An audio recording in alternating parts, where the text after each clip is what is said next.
Greetings, fellow Godless Rockers. I'm Steve. And I'm Tally from Monster on Sunday!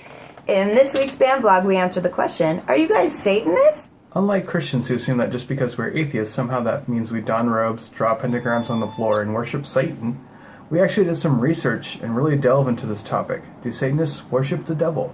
Are atheists Satanists? All that and more in this week's episode. Also, we'll take a sneak peek behind the scenes with Tally as she shows you her stack of song lyrics, including material for album 2. So stay tuned for episode 5 of Godless Rockers. Okay guys, so here's the deal. If you're an atheist like we are, you've likely had religious people accuse you of being of the devil, or some other such nonsense. One day I was talking to my mom on the phone about all the cool things we were doing with our atheist rock band Monster on Sunday, and she ended with, well dear, you know I think you're doing the devil's work. But thanks for calling. Yeah, that's hilarious. Here we go. Let's dive into the abyss of Satanism and answer this common question. Are you guys Satanists? When you think of Satanism, there's probably a few spooky things that come to mind, like black candles, seances, devil worship, demon possession, animal sacrifice, and of course that pointy-bearded character with the red cape, horns, and an arrow-tipped tail. Yep, just thinking about Satanism can make the hair stand up on the back of your neck. In fact, when we first considered doing this episode and the research into Satanism that would be required of us, both Tally and I were afraid and weren't sure if we wanted to go there. Like many of you, we were indoctrinated to a religion which came with fear of evil and its prince of darkness, Satan. Satan. But we decided that's exactly why we must cover this topic. So we'll be your fearful leaders into the dark and mysterious world of Satanism. Where to start? Well, first off, it's good to mention that there are many types of Satanism, much as there are many denominations of Christianity. And for this episode, we'll focus on the most prominent types, starting with Laveyan Satanism. The most well-known branch of Satanism is that created by Anton LaVey in the 1960s. He wrote the Satanic Bible, which remains the most widely available text on the satanic religion. He also established the Church of Satan, which has been the most publicly known satanic organization. If you're curious and brave, you can take a look at their website, churchofsatan.com, where they list typical items like events, history, and frequently asked questions, plus all of the scarier stuff like videos of the Satanic High Mass and death scenes documentaries. But to answer the question, are Steve and I Satanists, we must take a look into their beliefs. We need to find out what they believe and determine whether or not we personally agree. So reading through the basics of Satanism on their website, we quickly realized the statements are too oversimplified and too absolutist for us to agree with. For example, under the 11 satanic rules of the earth, category number 9 is do not harm little children. Does that mean it's okay to harm big children or adults? We don't feel that's enough information to make a determination on whether we agree or disagree with the statement. But of course, we're against harming children. It also talks about the power of magic, and we don't believe in magic, so that's pretty useless to us. Bottom line is that after reading all the tenets, we found all the statements to be ridiculous, vague, and or nonsensical.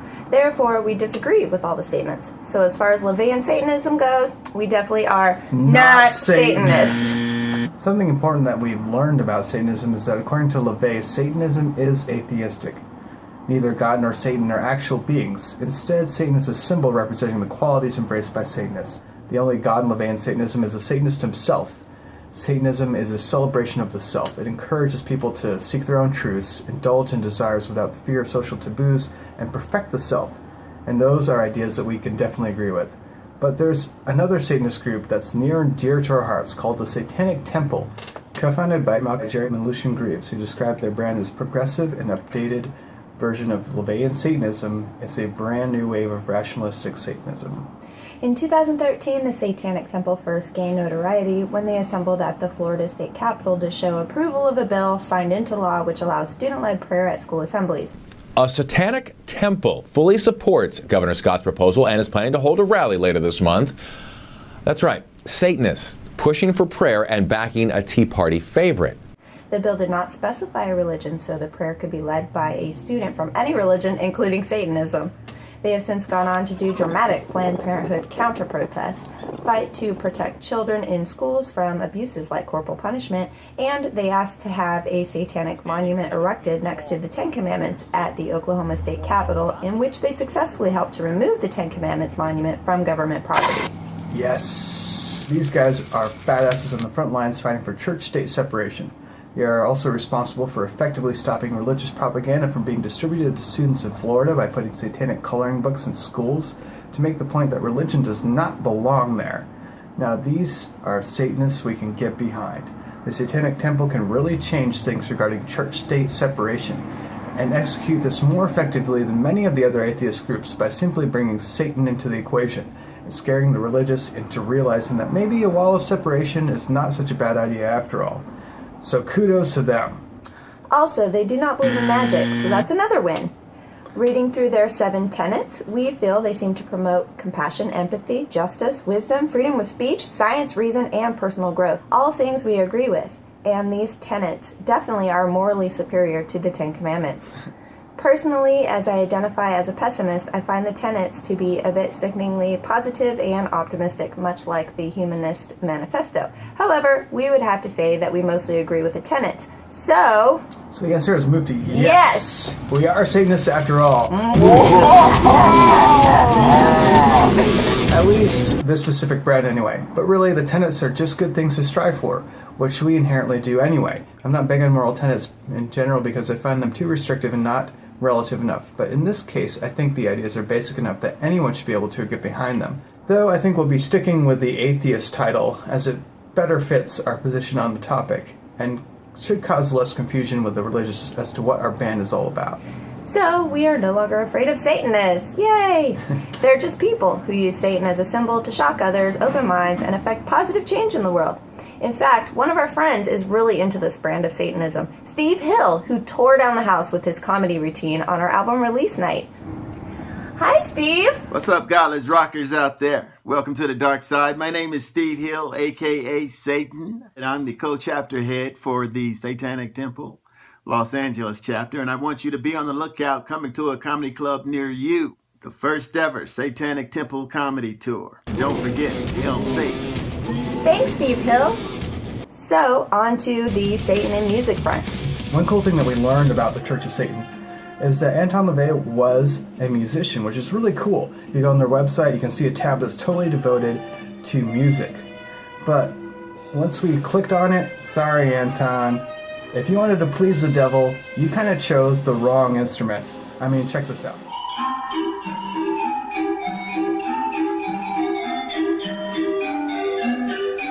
This is organ music and piano music that my grandma would have enjoyed, but not us. So, sorry, you should have been a little bit more like, the devil, played by Dave Grohl in this badass movie, Pick of Destiny, right here.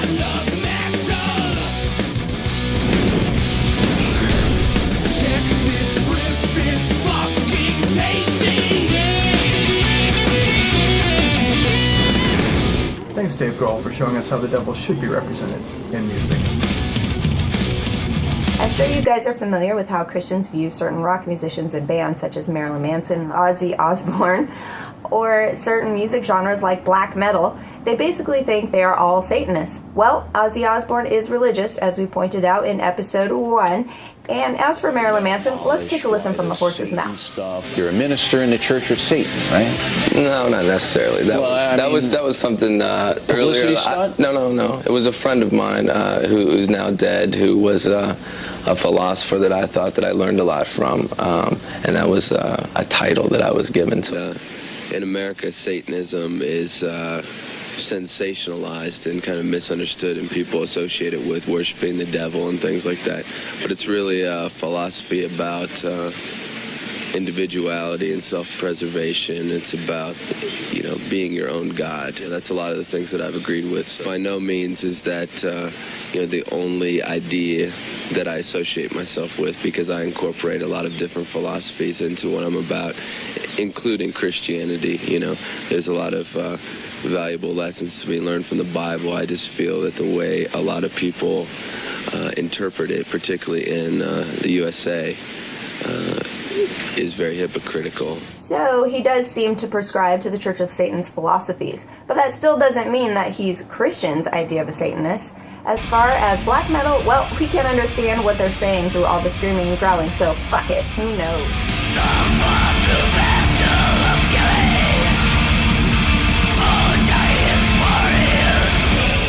Finally, let's take a look at our band Monster on Sunday. We don't really speak out about Satan whatsoever. The closest reference we probably have would be our song Pain, in which the bridge Tally sings the lyrics. Jesus is not real, but your demons are haunting me still.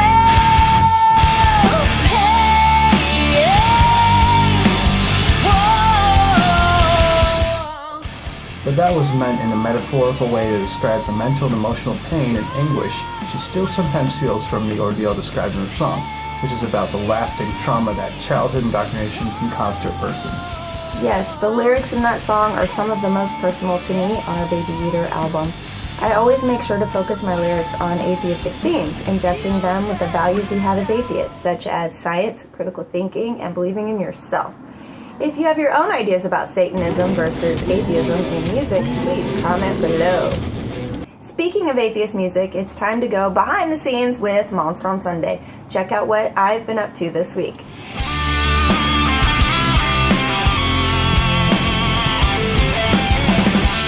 Hey guys, what's up? It's Tally here. I'm in our band studio. Each one of these is a song idea. In fact, just for fun, there's Supernova.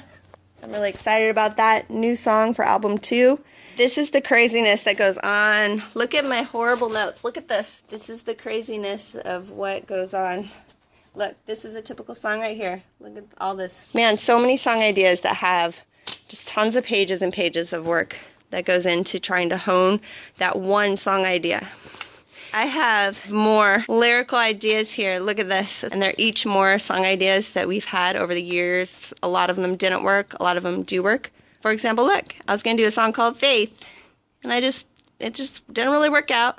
But maybe I will revert back to this one day. If I need some material, I can come back. Here's a book. It is completely packed, filled with lyrical ideas I have for songs. I think I make a new one of these every few months. And then I also have tons of printouts. It takes a lot of research. Here's one. Top 10 biblical massacres. What would Jesus do? Dwindling in unbelief. How many people has God killed? This has been a subject that I've been insanely interested for years, even before we started Monster on Sunday. I just decided to apply it to an actual band. And when that happened, look what happened. Explosions out of my brain. So some people ask me like, oh, aren't you, you're going to run out of topics and stories and things. You know what? Fuck no, dude. Religion is always adding new material. I have a shit ton of stuff that I want to say. But that's my goal with this band. I want to get all this out. I do my best, you guys, to make the best music I can for you. And I hope you appreciate it. And that's it. Goodbye, guys. So thanks for joining us for another episode of Godless Rockers. Tune in for next week's episode as we answer the question, are religious people stupid? Also during the show, we mentioned Ozzy being religious in our first episode. If you want to learn more about God and rock music, click here. Click here to check out our podcast appearance on The Herd Mentality. Don't forget to go to our store where you can get music, merch, and more. Don't forget to like, share, comment, and subscribe so you never miss an episode. See you next Sunday at noon. We're Monster on Sunday! Thanks for joining us on Godless Rockers.